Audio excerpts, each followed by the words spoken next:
Porto Alegre, capital do Rio Grande do Sul. Uma cidade cosmopolita e antenada, ao mesmo tempo em que preserva tradições e costumes.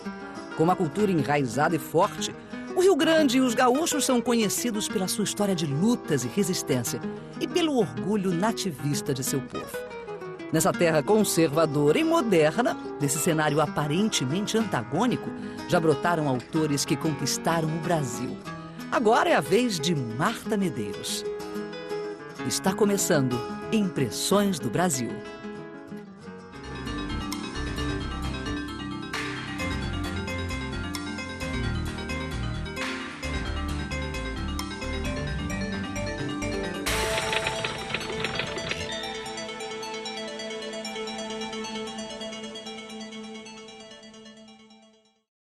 Não sei dançar, não sei cantar, me coube a sorte de escrever, o dom de escrever.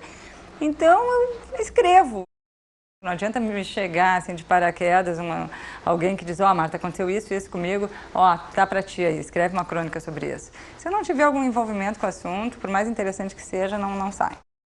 Adoro escrever sobre a complexidade do ser humano. Se eu não fosse escritora, certamente seria psicanalista, que eu acho assim fascinante.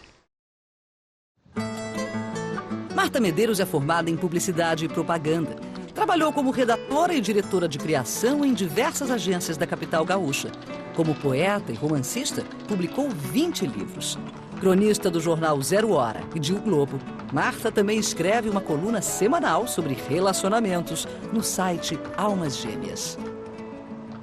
Eu sempre gostei muito de escrever, desde menina. Era uma maneira que eu tinha de socializar.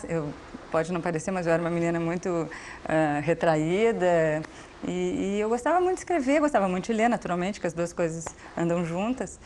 E comecei a escrever diários, na época não tinha blogs, era diários mesmo, né, à mão, escrevendo à mão. E aí comecei a transformar os diários em poemas, sem saber no que aquilo ia dar, sem nenhuma ideia de publicar, que eu achava ser escritora no Brasil era um sonho, mas era um sonho muito utópico. E até que um dia eu conheci a coleção Cantadas Literárias da editora Brasiliense, de São Paulo, e fiquei fascinada com a poesia do Leminski, da Alice Ruiz, do Cacaso, do Chacal, do Caio Fernando Abreu. Eu li aquela geração inteira e achava que o que eu fazia podia, claro, né, guardadas as proporções, ter alguma familiaridade com o que eu estava lendo. E aí, num peitaço, peguei e mandei meus poemas para o Caio Graco Prado, que era, né, o diretor, presidente da Brasiliense. E ele me respondeu e ali começou uma relação via carta, né? Não tínhamos internet, via carta. Eu mandava os poemas para ele me dava opiniões e no fim acabei lançando um livro de poesia aos 23, 24 anos, por essa mesma coleção, Cantadas Literárias, e foi quando saiu meu primeiro livro, Striptease. E daí caí na graça de algumas pessoas, o Milor gostou muito dos meus poemas e acabou escrevendo a orelha do meu terceiro livro. Imagina, isso é um luxo, é um luxo. Eu sou gratíssima a tudo isso. E foi aí que começou. Então eu comecei a ter uma carreira de poeta, né? Os meus 3, 4 primeiros livros foram de poesia e, paralelo a isso, eu continuava com a propaganda, que era a minha profissão, que era o que me sustentava. A poesia era praticamente um hobby luxuoso na minha vida. E em 93, eu era casada na época, meu marido foi convidado a trabalhar no Chile, eu já tinha uma filha de 2 anos, hoje tenho 2 adolescentes, e achei que seria uma boa dar uma parada, eu estava já um pouco desgastada com a propaganda, achei que seria uma boa ideia trocar de país, trocar de rotina. Fomos para Santiago do Chile e lá eu fiquei com muito tempo ocioso, porque lá eu não trabalhei. Ele trabalhava e eu ficava em casa e eu escrevia. E aí entra a sorte, né? E entra as circunstâncias da vida. Um jornalista amigo meu, que trabalhava na Zero Hora, depois ele foi correspondente, o Fernando Eichenberg, ele foi correspondente de Paris há muito tempo, agora está indo para Washington como correspondente do Globo.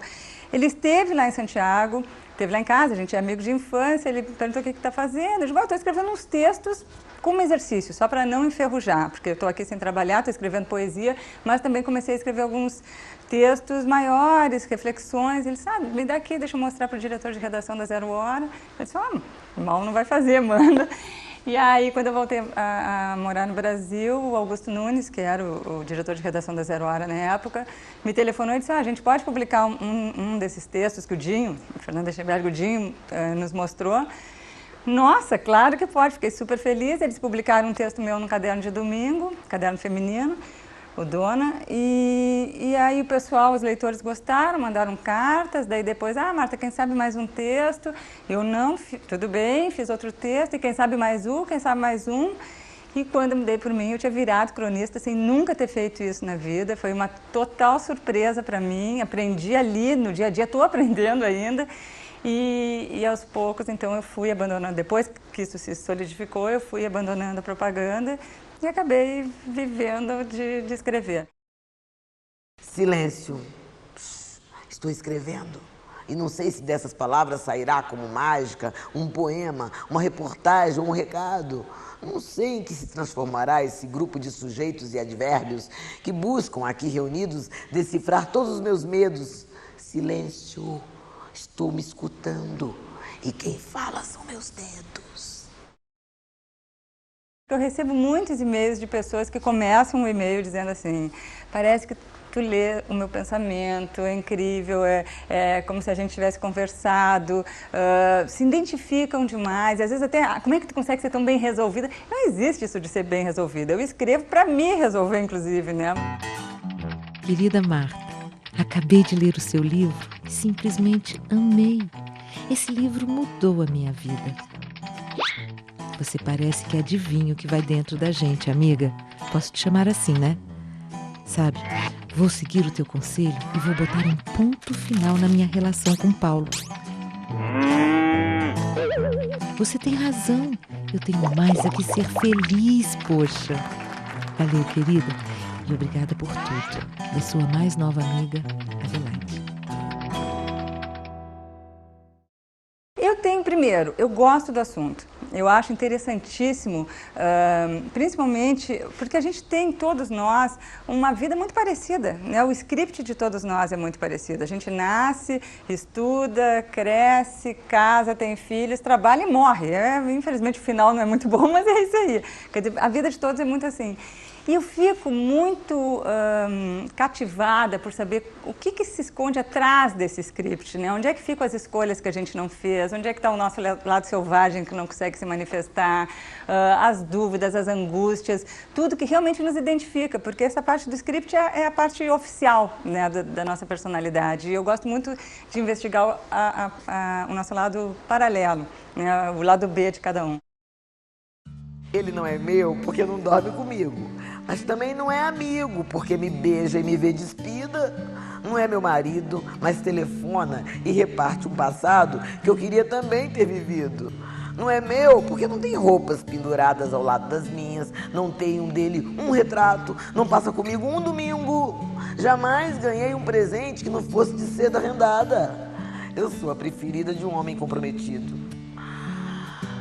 Queria não ser um perigo, uma bomba que pode explodir e deixar outra mulher arruinada. Ele é o terrorista, eu o alvo escolhido. Preferia aceitar um pedido, fazer nada escondido. Mas ele não é meu marido, não é namorado, não é bom partido. Não pode andar ao meu lado, não sabe a que horas acordo, não racha as contas comigo, não fica para ouvir um disco, não é exigido, não é meu parente e anda sumido. Nada é mais deprimente. Quando chamo o seu número, ela atende e eu desligo.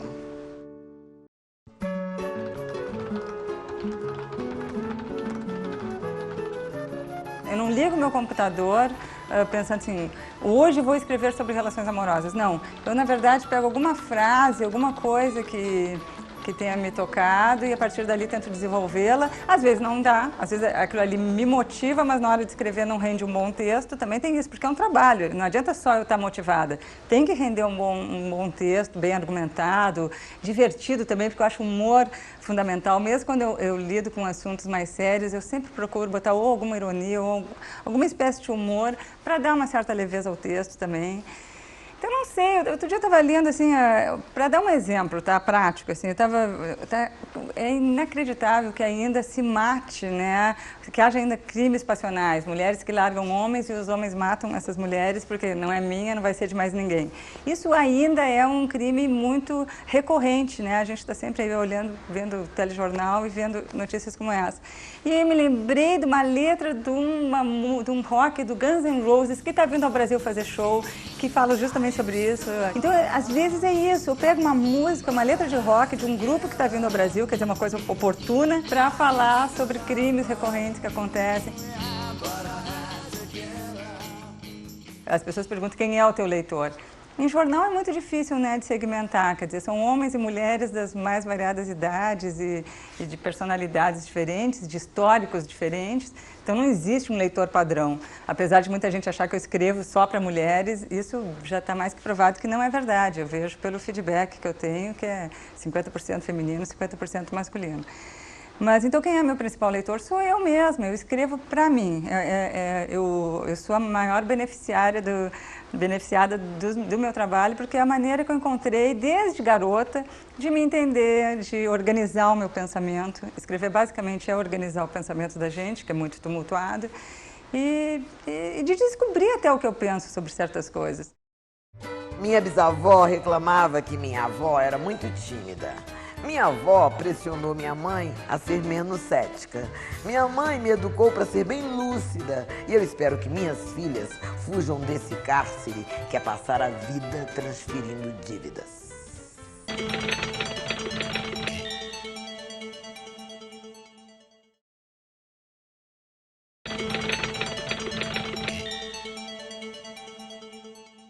Não existe essa coisa de esperar a inspiração chegar, não, existe é um trabalho de responsabilidade como qualquer outro, tem um prazo que para algumas pessoas é ruim, para mim é bom, o prazo me dá um norte, eu gosto de trabalhar com prazo, se me dessem 29 dias, 30 dias para escrever, eu escreveria no último dia, então é bom que eu tenha isso. Mas o principal é encontrar um assunto que seja interessante. Eu acho que hoje esse é o grande problema dos cronistas. Por quê? Porque a gente tem muitos cronistas e excelentes cronistas, né, no Brasil. Hoje a velocidade da informação é enorme. Quer dizer, acontece uma coisa no Chile, por exemplo, 5 minutos depois já está todo mundo sabendo, já tem gente escrevendo na internet a respeito. Quer dizer, a gente está sempre correndo atrás de uma certa originalidade que hoje é meio impossível de ter. O original acabou, né? A gente todos nós estamos nos repetindo. Então isso me angustia um pouco. O que eu posso escrever que vai ser novo, que vai ser interessante para o leitor, diante de tanta gente escrevendo, de tanta informação a que eles têm acesso? Não morro de amores por pessoas sem mistério. Quando se é muito transparente, muito risonho, educado, é raro ser levado a sério. Prefiro os mais silenciosos, os que abrem a boca de menos, os mais serenos e mais perigosos. Aqueles que ninguém define, que sempre analisam os fatos por um novo enfoque. Prefiro os que têm estoque aos que deixam tudo à mostra na vitrine. Eu nunca li muito poesia, mas li muito Mário Quintana, lia Drummond, lia Fernando Pessoa, basicamente isso. Depois comecei a ler uma geração mais contemporânea minha, que é Leminski, Alice Ruiz, mas se fosse para dizer um nome só, seria realmente Mário Quintana. E, não, aqui eu acho o Veríssimo o papa da crônica, segue sendo, apesar de a gente ter diversos cronistas maravilhosos, acho que o Veríssimo ainda é o mais completo deles. Eu sou rendida pelo trabalho do Luiz Fernando. E nós temos aqui tanta gente, né? Tem Lia Luft, tem os já consagrados, Érico Veríssimo e tal, mas também tem uma geração nova, Fabrício Carpinejar, Cíntia Moscovici. Não estou falando nova em idade, estou falando nova ainda para o Brasil. Apesar de ter construído a minha carreira com poesia, com crônica, meu sonho, se é que eu ainda posso ter um sonho, porque eu até já realizei todos eles, mas seria ser uma excelente romancista, adoraria. Provavelmente não vou realizar, eu já fiz algumas tentativas até bem-sucedidas, mas não para o meu critério, assim, sabe? O Divã foi uma primeira tentativa de ficção, uma novela, na verdade, né? Não é um romance, que foi super bem-sucedido, né? Que depois virou teatro, virou filme, enfim, deu tudo super certo. Adoro rosbife. É frango.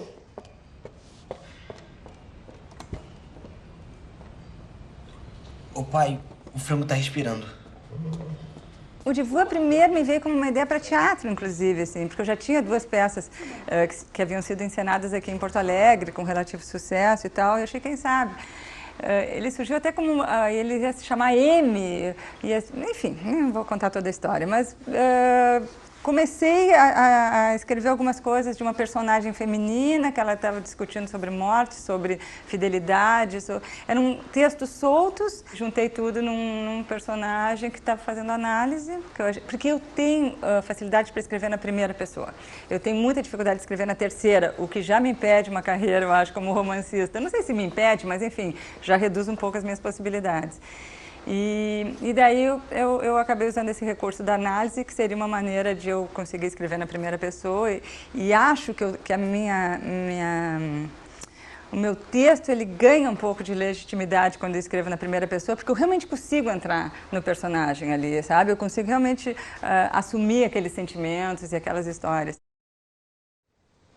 Eu estava feliz, estava tranquila, estava bem sintonizada. E levei uma porrada. Ai, que sensação horrível. Não era amor.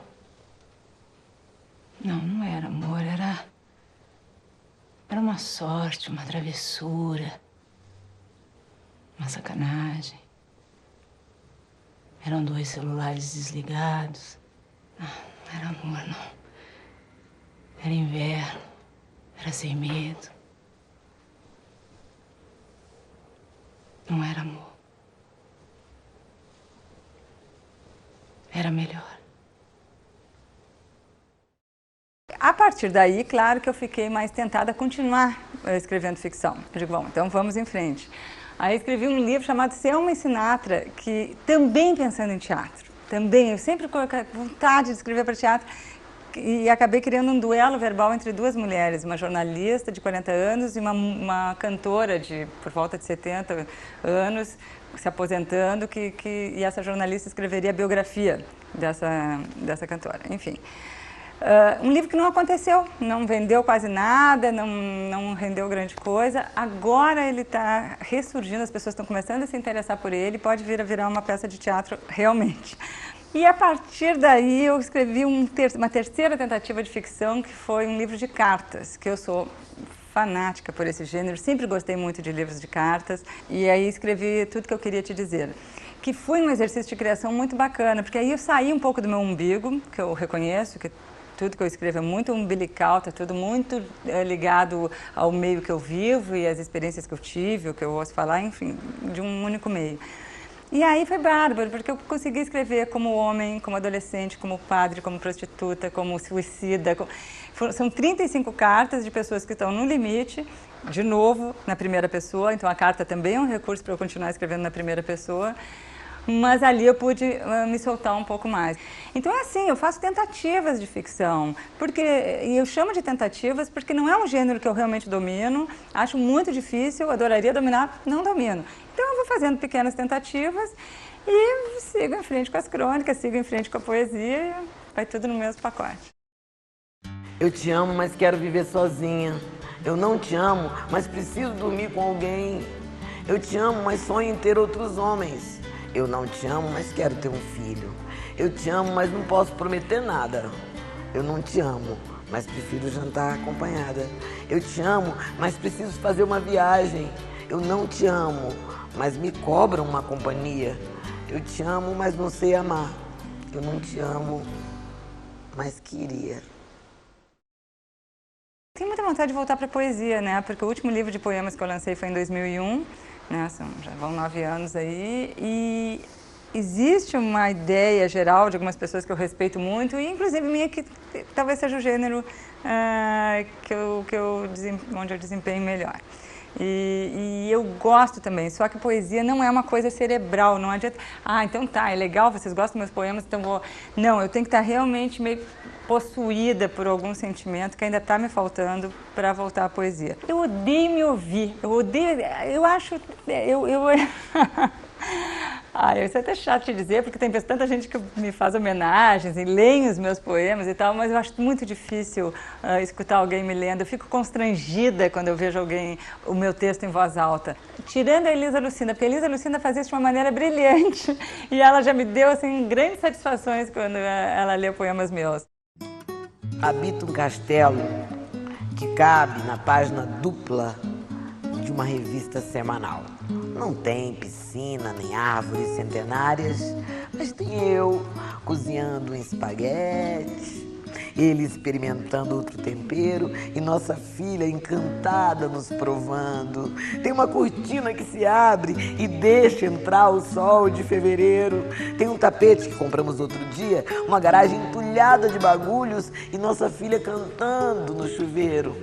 Habitamos um castelo de verdade que fica entre uma casa e uma igreja. Não temos uma pia de granito, nem um lustre imitando o de Versailles. Mas tem eu experimentando uma camisa, ele servindo outra fatia e nossa filha alinhavando esse segredo. No próximo programa, nosso convidado é Milton Atum, escritor amazonense, autor premiado de 4 romances ambientados na imensidão amazônica.